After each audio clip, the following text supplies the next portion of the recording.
Meus irmãos, minhas irmãs, Padre Deus Marandade, diretamente de Miss Jane, Messejana. Partilhando hoje com vocês nossa Palavra Encarnada, dia 21. Meus irmãos, estamos já chegando ali no final do mês e estamos longe ainda da nossa meta. Você já fez seu algo a mais? Você já evangelizou? Como ser feliz?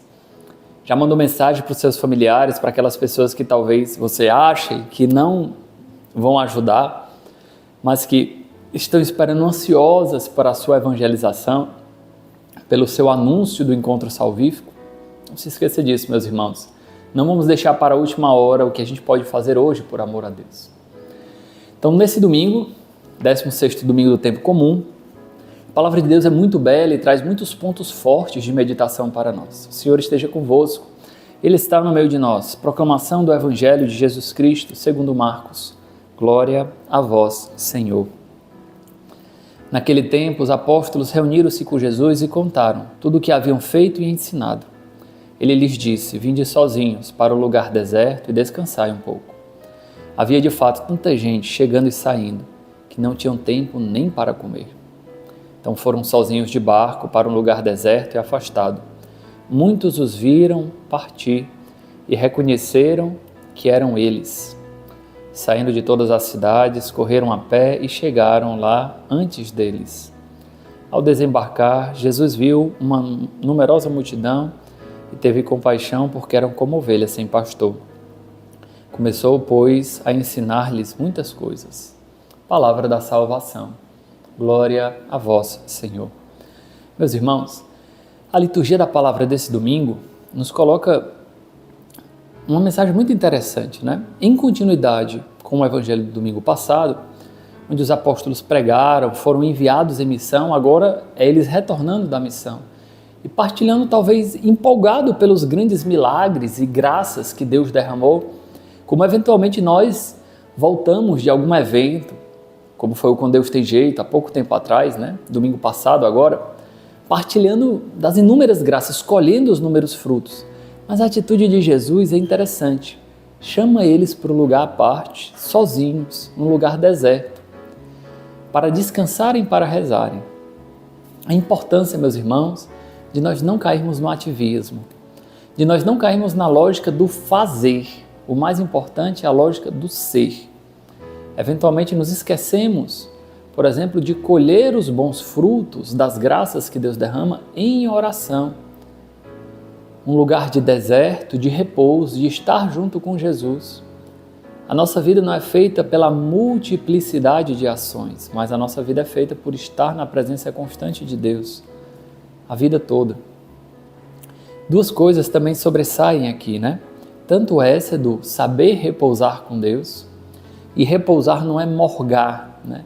Repousar é saber divertir. A palavra divertir vem de divertere, né? Mudar a direção, divertere, né? Mudar a direção. Então, eventualmente, não é ficar o dia todo deitado, morgando, que é tantas vezes no celular uma ocasião para o pecado. Mas é fazer outras atividades. Por exemplo, eu gostava muito em Boca do Acre de cozinhar. Nas minhas segundas-feiras lá não tinha muita coisa o que fazer de fato.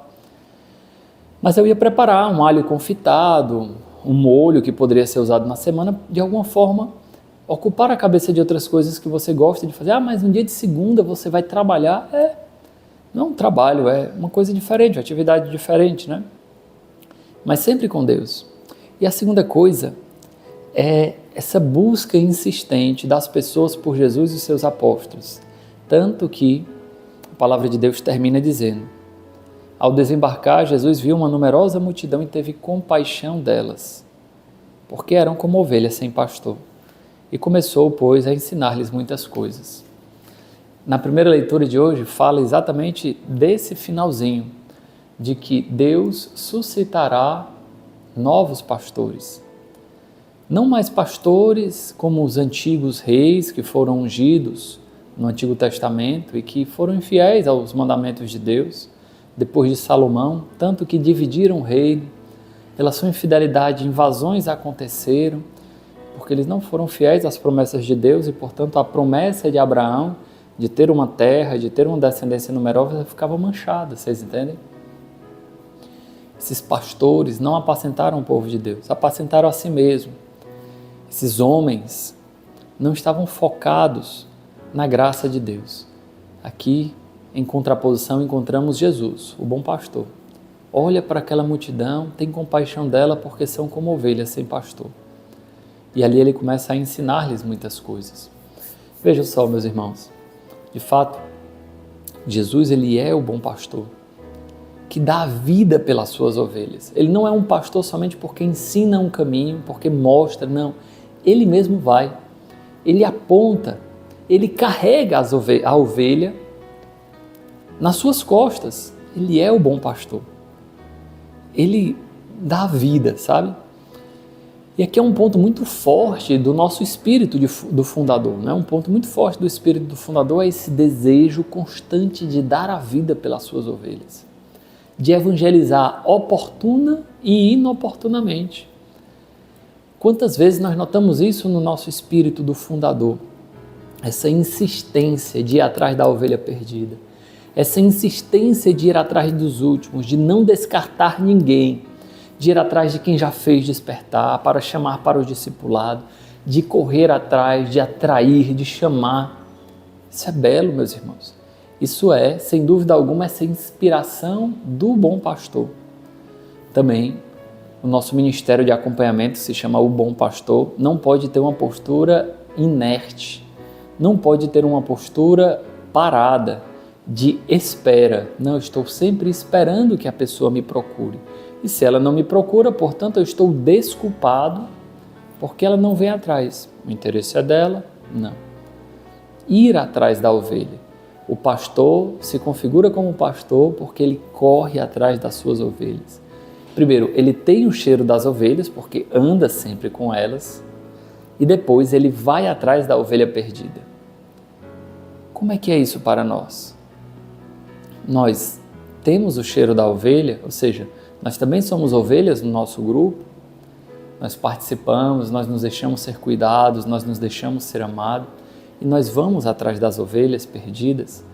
Como é que estão nossas duplas de acompanhamento no Bom Pastor, meus irmãos, minhas irmãs? Você, irmão acolhido, será que você também na casa está se colocando como um pastor para cuidar, para zelar, para dar a sua vida? Ou você está sempre sendo aquela ovelha perdida? Aquela ovelha que tem dado trabalho, aquela ovelha que sempre tem que alguém lhe puxar, que você não toma prioridade, que a sua caminhada espiritual é morna. Se não tiver orações na casa, você também não reza. Ou melhor, você só reza quando tem as orações da casa, você não dá algo a mais, você não vai além. Você está sempre aberto a criticar as pessoas, a comunidade, o que não está bom. Será que o seu coração, ele é um coração de pastor também? Vejam, meus irmãos, na segunda leitura de hoje, nós encontramos uma passagem muito bela, onde Paulo fala: agora em Jesus Cristo, vós que outrora estáveis longe, vos tornastes próximos pelo sangue de Cristo. Ele de fato é a nossa paz. Do que era dividido, ele fez a unidade. E em sua carne ele destruiu o muro da separação, a inimizade. Vejam, ele é o bom pastor porque ele se fez a ovelha. Ele é o bom pastor porque ele assumiu a nossa humanidade, ele se encarnou. E aquele muro de divisão que existia entre o homem e Deus, porque o homem tinha pecado, Jesus quebrou de tal forma na sua carne que quebrou até mesmo a separação, a distinção entre humanidade e divindade, porque Jesus, ele é homem e Deus. Então, através da sua humanidade, Jesus nos deu acesso ao Pai. Ele quebrou na sua carne, através da sua morte na cruz, esse muro de divisão entre a humanidade pecadora e a divindade onipotente. Ele quebrou. Então ele foi atrás da ovelha perdida com a sua encarnação. E sabemos bem pelo nosso mistério cristológico que a encarnação de Jesus não foi um fato do passado. Não foi somente um fato histórico, de fato foi um fato histórico, Jesus se encarnou, mas não foi só isso.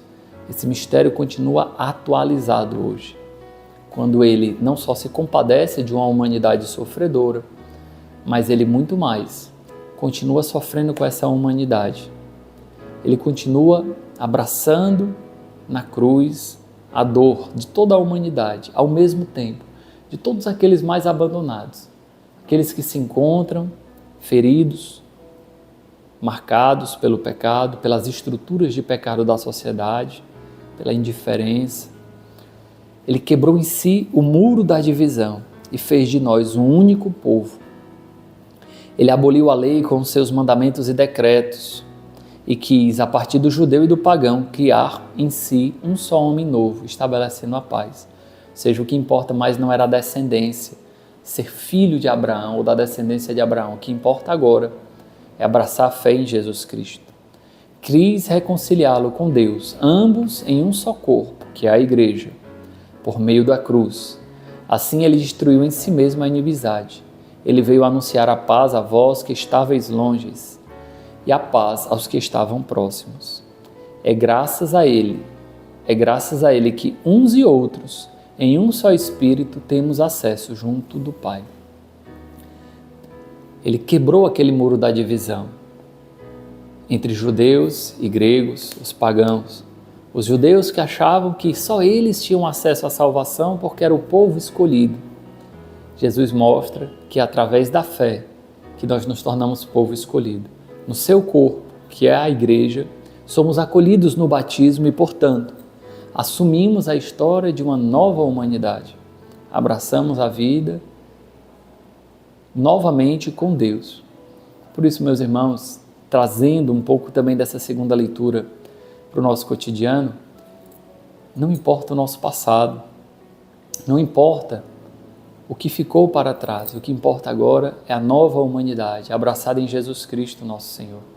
O que importa agora é viver uma vida de reconciliados com Deus. Por isso, deixemos o homem velho, meus irmãos, e todas as marcas do homem velho deixemos para trás. Quantas vezes nós deixamos o homem velho, mas as marcas do homem velho continuam em nós. Abandonamos o pecado, mas deixamos que essas marcas permaneçam em nós. Quantos irmãos nas casas de acolhimento continuam com a mania de manipulação, de mentira. Quantos jovens procuram viver a castidade, tudo bem, mas continuam com conversinhas, com permissividades, com acessos a filmes e as coisas, eu nem falo explicitamente errado, mas que tem coisas indecentes. Uma mentalidade do mundo que persevera. A gente abandona o pecado, mas deixa que as marcas dele ainda dominem em nós. Não, meus irmãos, deixemos que a fidelidade do crucificado apague com os nossos pecados e lance para fora o homem velho. Peçamos a Deus, meus irmãos, minhas irmãs, a graça da fidelidade até o fim. Ave Maria, cheia de graça, o Senhor é convosco. Bendita sois vós entre as mulheres e bendito o fruto do vosso ventre, Jesus. Santa Maria, Mãe de Deus, rogai por nós, pecadores, agora e na hora de nossa morte. Amém. Em nome do Pai, do Filho e do Espírito Santo. Amém.